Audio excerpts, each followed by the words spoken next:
Comment est-ce qu'on devient chargé de mission à la politique de la ville?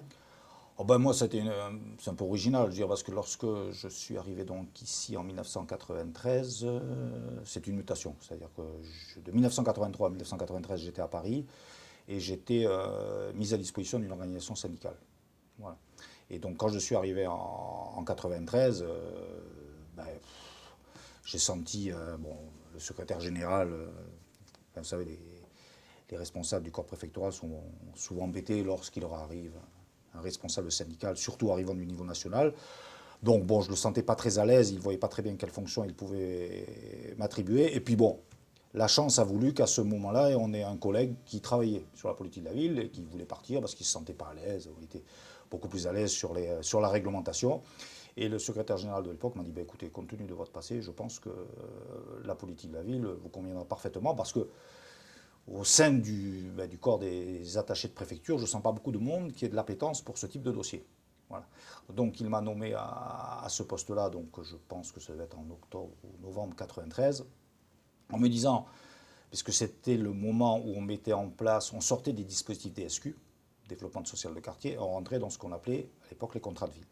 Et il m'avait dit, pour l'instant, dans un premier temps, votre principal job, ça va être, je dirais, d'assurer le fonctionnement du binôme qui ne s'entend pas trop entre la direction départementale de l'équipement et la direction départementale des affaires sanitaires et sociales. Comme toujours dans la politique de la ville, la D2 suivait l'urbain et la direction départementale des affaires sanitaires et sociales suivait le social. C'est passionnant. Après, professionnellement, ça peut être parfois frustrant parce que justement, on n'est qu'une Qu'un maillon? voilà, qu'un maillon. Donc des fois, c'est vrai que bon, voilà. Après, c'est vrai, mais ça c'est on quitte le cadre professionnel, c'est plus pour le politique, c'est que bon, même si, comme disait quelqu'un, il y a toujours un débat entre l'optimisme et le pessimisme, hein, l'optimisme de la volonté, le pessimisme de la raison. C'est vrai que par moment, ben, on souhaiterait que les choses aillent plus vite. Bon. Puis en même temps, avec l'expérience, on se dit, ben, il faut un temps. Voilà, il faut l'accepter. C'est parfois pénible, hein, parce que nous, en tant que fonctionnaires, ben, le temps, on l'a. Hein. Si je peux dire, par contre, les habitants dans les quartiers, eux, voilà, le temps, ils ont du mal à le gérer, quoi, à le concevoir. Quoi. Ils voudraient que les choses aillent beaucoup plus vite. Voilà. Mais nous, il faut même qu'on se méfie, je dirais, de vouloir aller trop vite. Quels sont les grands axes qui sont menés dans le cadre de la politique de la ville ici à Pau? Alors, nous ici, dans le cadre de la politique de la ville, je dirais, on a d'abord, bon, la politique de la ville, comme je vous le disais, concerne 3 territoires hein, maintenant. Hein. Ça concerne l'agglomération paloise, l'agglomération bayonnaise et la ville de Mourenx. Bon, à des échelles un petit peu, c'est sur différentes. Hein. Mais, soyons clairs, depuis 20 ans que je suis ici, alors c'est un constat d'échec hein, aussi, hein, d'un certain point de vue, c'est le quartier Ouse-des-Bois, le hameau, enfin, la cité d'Ouse-des-Bois, qu'on intègre maintenant dans le quartier du hameau, qui a toujours constitué la priorité. Il y a toujours eu, je dirais, de soucis, je dirais, sur ce quartier. Donc avec, pendant très longtemps, maintenant on ne se rend plus compte, mais justement les anciens peuvent apprécier, un quartier d'habitat de mauvaise qualité. Voilà, bon, heureusement qu'il y a eu le programme de rénovation urbaine, sur un certain nombre de choses, on a l'impression, je dirais, de passer de la nuit au jour. C'est 20 ans de travail, enfin 20 ans, disons 15 ans, parce que bon, ça fait quand même quelques années que des choses ont démarré sur le quartier, mais le vrai changement du quartier, on commence à le voir maintenant. Et franchement, lorsqu'on avait commencé à travailler, je veux dire, au milieu des années 90, on ne voyait pas du tout les choses évoluer comme ça, parce qu'entre-temps, ben, le quartier s'est vidé, entre-temps, il y a des choses qui ont changé. Mais c'est vrai que par rapport aux Des-Bois, ben, c'est ce qui choque dans les quartiers, hein, c'est la question de la rénovation urbaine. C'est ce qui coûte le plus cher. C'est ce, par contre, aussi, effet pervers, auxquels sont le plus sensibles, je dirais, les décideurs. Parce qu'on voit.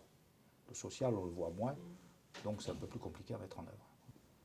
En même temps, un bémol, c'est que quelque part, l'objectif aussi de la rénovation urbaine, c'était la mixité de population. De ce côté-là, je pense que dans le quartier de des Bois, comme dans notre quartier, on n'y est pas vraiment arrivé. Alors après, on peut toujours jouer, vous savez, sur le périmètre. C'est-à-dire au sein de la cité, il n'y a pas de changement de population. Par contre, en périphérie, oui. On a d'autres populations qui sont arrivées, etc. Donc sur la rénovation urbaine, bon, pour faire vite, c'est positif, même s'il y a quelques bémols. Autre point positif, c'est quand même l'amélioration de la sécurité sur le quartier. C'est vrai que, comme je vous le disais tout à l'heure, je l'évoquais, c'est vrai qu'il n'y a plus de violence urbaine. il y a par-ci, par-là quand même, il faut toujours être vigilant, je dirais, un certain nombre de faits, d'actes, etc., délictueux, mais bon, on n'est plus à la même échelle. Donc je pense que ça, c'est le travail de la police, il ne faut pas nier, je veux dire, le travail de la justice, qui à un moment donné sont présents, ils font voilà.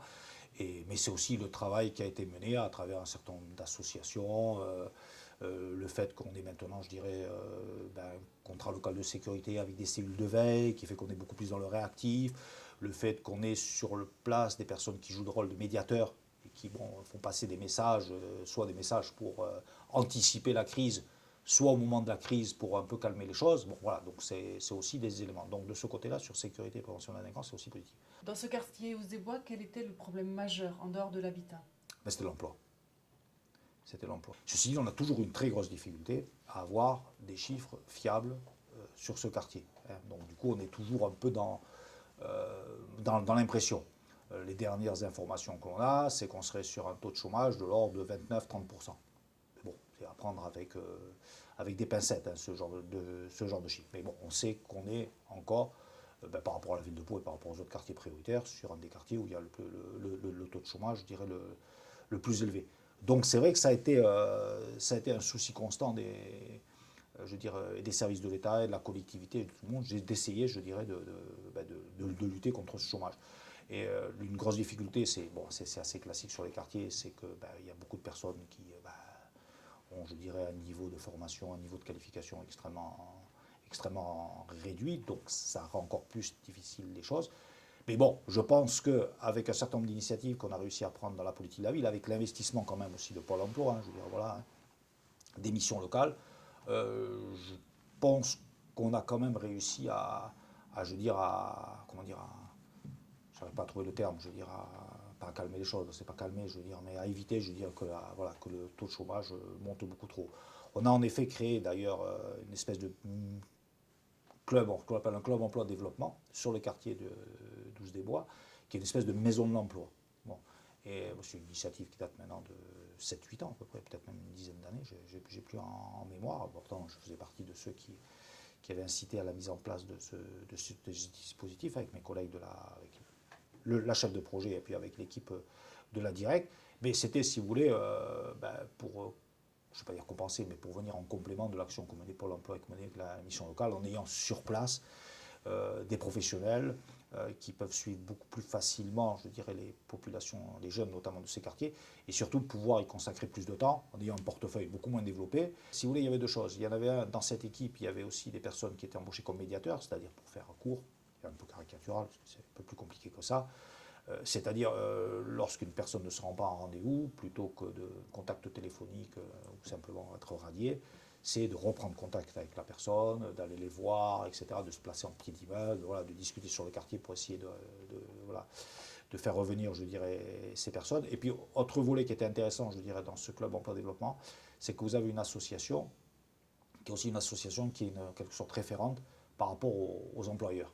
C'est-à-dire qu'il y a un réseau d'entreprises dans son portefeuille, et à un moment donné, je dirais, elle peut bien connecter, je dirais, le demandeur d'emploi avec l'entreprise, et surtout, ce qui rassure quand même l'entreprise, assurer un accompagnement pour que les choses se passent bien. En complément, il y a autre chose, je dirais, qui est intéressant, c'est qu'on a créé, et on l'a situé à l'intérieur de ce club emploi développement du hameau, ce qu'on appelle un service amorçage de projet, qui est un label Caisse des dépôts et consignations, ce qu'on appelle CITELAB.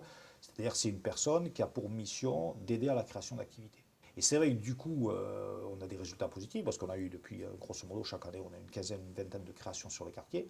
Et surtout, ce qui est bien, c'est que, alors bon, il faut attendre un peu encore, mais que par rapport, par exemple, aux activités qui ont été créées il y a 3 ans, il y en a encore quasiment 75% qui sont toujours en activité. Tout à l'heure, je vous disais qu'à un moment donné, on avait travaillé donc, sur l'élaboration d'un projet pour l'ensemble du quartier dans les années 90. Et au cours du travail que l'on avait mené, l'architecte Philippe Paneret nous avait dit vous avez un centre commercial qui vivote, comment le redynamiser? Est-ce qu'il ne pourrait pas y avoir un marché comme cela se fait dans des tas d'autres quartiers de France et de Navarre, sachant qu'en plus qu'à Pau, il n'y a pas de marché le dimanche. Voilà. Le marché palois, c'est le marché des Halles, c'est le samedi. Et que toutes les tentatives de marché, bon, il y en a qui vivotent, mais enfin, bon, n'avaient pas très bien marché. Donc, pendant les premières semaines, C'est vrai, il y a eu aussi une grande campagne, je dirais, auprès de la presse, et l'équipe d'ailleurs du contrat de ville avait été mandatée pour assurer des animations, pour attirer. Donc je sais que par exemple, il y avait Radio Podous, qui est une radio locale, qui voilà, faisait un stand, invitait des gens, il y avait des jeux. Je sais que par exemple, il y avait un club de boxe qui pendant quelques temps, tous les samedis, il y avait un ring qui était installé, il y avait des activités pour les jeunes, il y avait de la musique régulièrement. Et donc pendant plusieurs mois, ça a été un travail qui a été accompagné. Et puis petit à petit, on s'est rendu compte que de 20 stands, on est passé à 25 stands, de 25 stands, on est passé à 35 stands, et que maintenant, il y a une liste d'attente. Voilà. Et c'est un marché aussi qui a la réputation d'être extrêmement peu cher.